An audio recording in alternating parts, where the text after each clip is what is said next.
এবার আমরা শ্রীমদ্ ভাগবতম প্রথম স্কন্ধ দ্বিতীয় অধ্যায় 23 নম্বর শ্লোক পাঠ করে শ্রবণ করব। সত্যং রজস্তম ইতি প্রকৃতে গুণাস্তয়ী যুক্ত পর পুরুষ एको ইহাস্য ধত্তে স্থিতাদ্বয়ে হরিবিরিঞ্চি হরেতি সংজ্ঞা শ্রেয়াংসি তত্র খলু সত্যতম নিনাংশু। অনুবাদ: পরমেশ্বর ভগবান সত্য, রজ এবং তম নামক জড়া প্রকৃতির তিনটি গুণের সঙ্গে পরোক্ষভাবে যুক্ত। জড়জগতের সৃষ্টি, পালন এবং বিনাশের জন্য তিনি ব্রহ্মা, বিষ্ণু এবং শিব এই তিনটি গুণজাত রূপ ধারণ করেন। এই তিনটি রূপের মধ্যে সমস্ত মানুষই সত্য গুণজাত রূপ বিষ্ণুর থেকে ঐত্যন্তিক মঙ্গল লাভ করতে পারেন। কি বলছে? যে পরমেশ্বর ভগবান সত্য, রজ এবং তম নামক জড়া প্রকৃতি তিনটি গুণের সঙ্গে পরোক্ষভাবে যুক্ত। ভগবান তো গুণাতীত, গুণের উপরে আছে, নির্গুণ স্তরে আছে ভগবান। তবুও এই জড়জগৎ পরিচালনা করার জন্য ভগবানকে এই গুণ স্বীকার করতে হয়। তো যেহেতু ভগবান গুণাতীত, তাই ভগবান সরাসরি এই গুণের মধ্যে যুক্ত হন না, তার প্রকাশরা এই গুণের মধ্যে জড়িত থাকে। তাই বলছে জড়জগতের সৃষ্টি, পালন এবং বিনাশের জন্য তিনি ব্রহ্মা, বিষ্ণু এবং শিব এই তিনটি গুণজাত রূপ ধারণ করেন। গুণাবতার, গুণ হচ্ছে রজগুণ, তমগুণ, রজগুণ আর সত্যগুণ। এই অবতার হচ্ছে ভগবান নিজে প্রকাশিত হয়েছেন। সত্যগুণে বিষ্ণু, আর রজগুণে হচ্ছে ব্রহ্মা, আর তমগুণে হচ্ছে শিব। এরা অন্য কেউ নয়, বিষ্ণুরই প্রকাশ। এই তিনটি রূপের মধ্যে সমস্ত মানুষই সত্য গুণজাত রূপ বিষ্ণু থেকে অত্যন্তিক মঙ্গল লাভ করতে পারে। এই তিনজনই যদিও ভগবানের প্রকাশ, কিন্তু অত্যন্তিক মঙ্গল বলতে গেলে আমাদের হচ্ছে মানে শ্রেষ্ঠ, উৎকৃষ্ট যে কল্যাণ, মঙ্গল, সুযোগ সুবিধা আমাদের মানে হচ্ছে মঙ্গল, অর্থাৎ মানে কি বলবো, ভাষা আসছে না, মানে আমাদের কল্যাণ হবে, মঙ্গল হবে, সেটাই বিষ্ণু থেকে সবচাইতে শ্রেষ্ঠটা আসবে, ভালোটা আসবে। কারণ বিষ্ণু যেহেতু সত্যগুণে আছে, তাই সত্যগুণে আমাদের জ্ঞানের বিকাশ হয়। আমরা হচ্ছে জ্ঞানকে বর্ধিত করতে পারি, শুদ্ধ করতে পারি, নির্মল করতে পারি। কিন্তু রজগুণ, তমগুণে আমাদের জ্ঞান বিকাশ হয় না। তাই রজগুণ, তমগুণ কি করে? আমাদেরকে বদ্ধ অবস্থায় জড়জগতে আবদ্ধ করে রাখে। সেটাই বলছে যে বিষ্ণুর থেকে আমরা অত্যন্তিক মঙ্গল, বিশেষ লাভ হয় আমাদের। তাৎপর্য: ভক্তি যে কেবল পরমেশ্বর ভগবান শ্রীকৃষ্ণ এবং তার অংশ প্রকাশদেরই উদ্দেশ্যে সাধিত হওয়া উচিত, তা পূর্বে বিশ্লেষণ করা হয়েছে। ভগবান শ্রীকৃষ্ণ এবং তার সমস্ত অংশ প্রকাশ হচ্ছেন বিষ্ণু তত্ত্ব বা ভগবত তত্ত্ব। শ্রীকৃষ্ণের দ্বিতীয় প্রকাশ হচ্ছেন বলদেব, বলদেব থেকে সংকর্ষণ, সংকর্ষণ থেকে নারায়ণ, নারায়ণ থেকে দ্বিতীয় সংকর্ষণ, এবং এই দ্বিতীয় এবং এই সংকর্ষণ থেকে পুরুষ অবতার বিষ্ণু। বিষ্ণু অথবা এই জড়জগতে সত্য গুণাবতার হচ্ছেন ক্ষীরোদকশায়ী বিষ্ণু। ক্ষীরোদকশায়ী বিষ্ণুরূপী পুরুষ অবতার বা পরমাত্মা। ব্রহ্মা হচ্ছেন রজগুণের বিগ্রহ এবং শিব হচ্ছেন তমগুণের বিগ্রহ। এই তিনজন হচ্ছেন জড় জগতের তিনটি গুণের ঈশ্বর। গুণা অবতার বলে না, অবতার, তো এরা এই গুণের অবতার। তো অ্যাকচুয়ালি এরা হচ্ছে প্রধান ত্রিদেব, এদেরকে বলা হয় ত্রিদেব। এই ত্রিদেব অর্থাৎ এই তিনজন এই জড়জগৎকে পরিচালনা করে। ব্রহ্মা সৃষ্টি করে রজগুণের দ্বারা, আর তমগুণের দ্বারা শিব ধ্বংস করে, আর সত্যগুণের দ্বারা বিষ্ণু পালন করে। তো এইভাবে এই ত্রিদেব এই জড়জগৎকে পরিচালনা করে।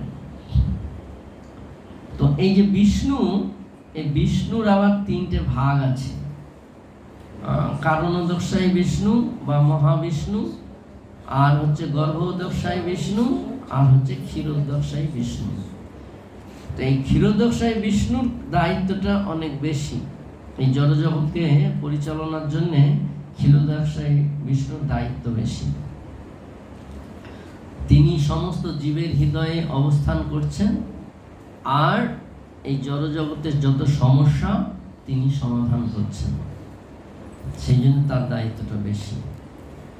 জড়জগতের সৃষ্টি হয় ব্রহ্মার দ্বারা রজগুণের প্রভাবে, তার পালন হয় সত্যগুণে বিষ্ণুর দ্বারা, এবং তারপর যখন তা বিনাশ করার প্রয়োজন হয় তখন শিব তার তাণ্ডব নৃত্যের মাধ্যমে তা সাধন করেন। জড়বাদীরা এবং মূর্খ মানুষেরা যথাক্রমে ব্রহ্মা এবং শিবের পূজা করে, কিন্তু প্রকৃত পরমার্থবাদীরা সত্যগুণে বিষ্ণু বা তার বিভিন্ন রূপের আরাধনা করেন। বিষ্ণু তার অনন্ত কোটি অংশ এবং কলায় প্রকাশিত হন। সেই পরমেশ্বরের পূর্ণ রূপ হচ্ছেন ভগবান, এবং তার বিভিন্ন অংশ হচ্ছে জীব।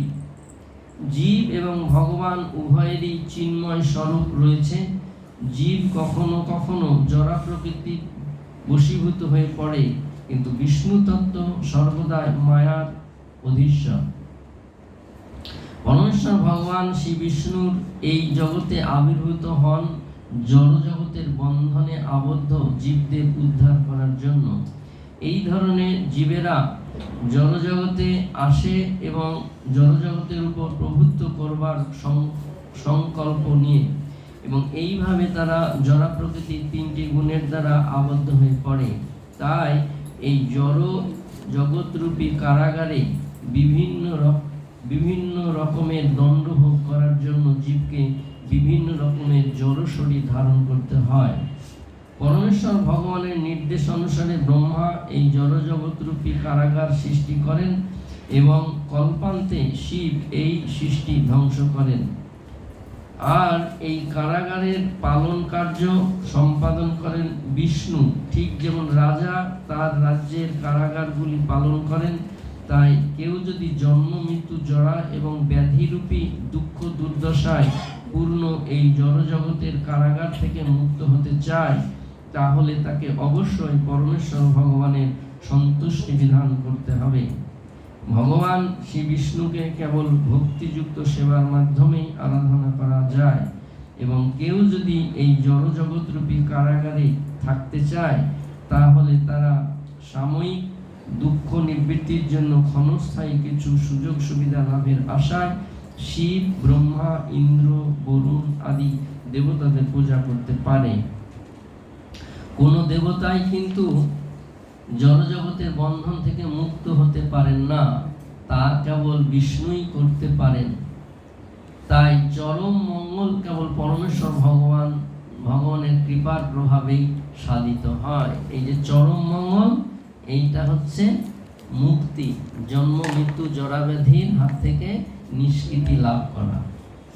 তো একমাত্র এই জড়জগতের বন্ধন থেকে নিষ্কৃতি দিতে পারে পরমেশ্বর ভগবান কৃষ্ণ বা বিষ্ণু, আর ব্রহ্মা শিব পারে না। তাই এখানে বলছে যে যদি কেউ এই জড়জগতে থাকতে চায় তাহলে তারা শিব, ব্রহ্মা, ইন্দ্র, বরুণ, চন্দ্র, সূর্য দেবের পূজা করতে পারে। দুর্গা দেবী, সরস্বতী দেবী, মনসা, চণ্ডী যাই আছে, যে যার উপাসনা করতে পারে, কিন্তু তাতে লাভ কি? সাময়িক কিছুদিনের জন্য সুখ হবে। এই দেহটা যতক্ষণ আত্মা থাকবে ততক্ষণ শুধু যে সুখ হবে তা নয়, দুঃখও আসবে। সুখ দুঃখ পাশাপাশি আছে।